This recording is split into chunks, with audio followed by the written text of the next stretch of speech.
You ask Tiger to solve. This deals with linear equations with one unknown. The final result is x equals 8. Let's solve it step by step.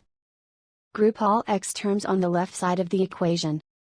Add 2x to both sides. Group like terms. Simplify the arithmetic. Group like terms. Simplify the arithmetic. Group all constants on the right side of the equation. Add 3 to both sides.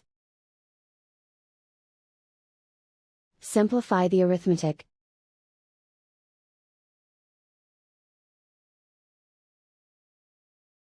And so the final result is x equals 8.